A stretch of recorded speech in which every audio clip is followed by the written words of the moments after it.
Sebelum kita mengakhiri pembahasan teknis ini, mari kita refleksikan kembali mengapa storyboard memegang peranan yang begitu sentral dalam industri kreatif.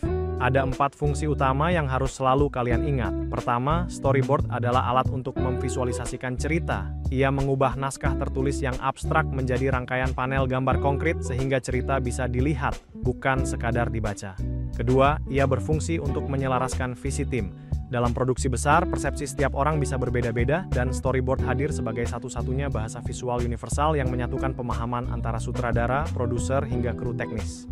Ketiga, secara operasional, storyboard sangat vital untuk merencanakan pengambilan gambar. Ia menjadi panduan navigasi bagi kru kamera dan sutradara untuk mengeksekusi setiap shot sesuai urutan yang sudah kita rancang.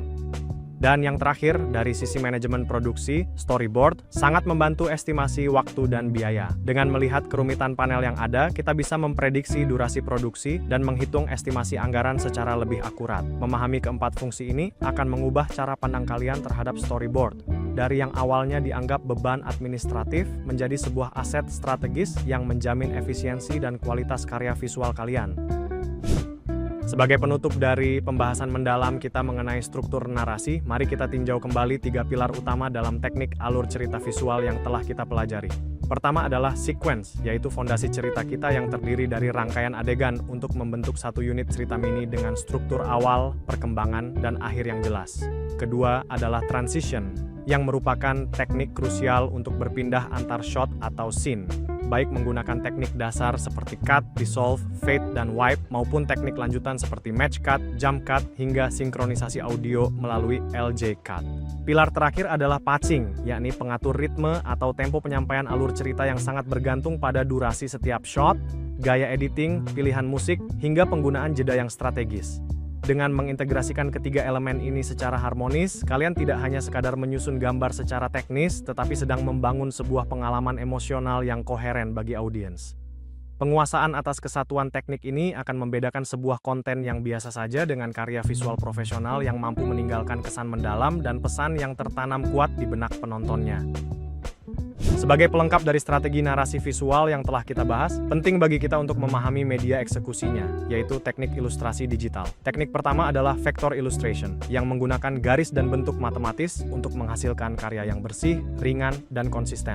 Teknik ini sangat ideal untuk pembuatan ikon, logo, hingga antarmuka pengguna, UI. Selanjutnya adalah digital painting, yang menyerupai proses lukisan manual, namun dilakukan secara digital untuk memberikan kesan yang lebih ekspresif, sehingga sering digunakan untuk visual storytelling, sampul buku, hingga aset seni dalam permainan video. Bagi kalian yang ingin menonjolkan nuansa retro atau nostalgia, teknik pixel art dengan susunan titik-titik kecilnya menjadi pilihan tepat yang kini kembali populer di industri game indie.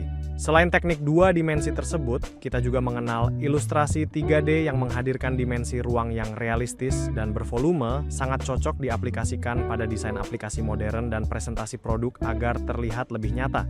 Terakhir, terdapat teknik ilustrasi kartun yang memiliki bentuk sederhana dengan warna-warna cerah dan ekspresi karakter yang jelas, menjadikannya media yang sangat efektif untuk tujuan edukasi serta konten yang menyasar audiens anak-anak. Dengan memahami keragaman teknik ilustrasi ini, kalian dapat memilih gaya visual yang paling tepat untuk mendukung storyboard dan pesan yang ingin disampaikan, sehingga hasil akhirnya tidak hanya menarik secara estetika, tetapi juga fungsional secara komunikatif.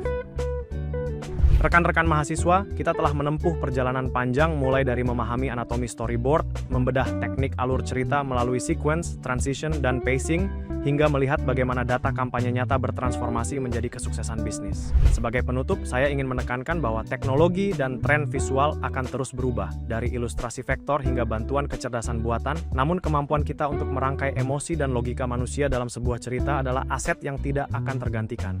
Semoga apa yang kita diskusikan hari ini dapat menjadi bekal berharga bagi kalian dalam menciptakan karya-karya visual yang tidak hanya indah secara estetika, tetapi juga memiliki kekuatan naratif yang mampu menggerakkan audiens. Saya sangat mengapresiasi antusiasme dan diskusi kita sepanjang sesi ini.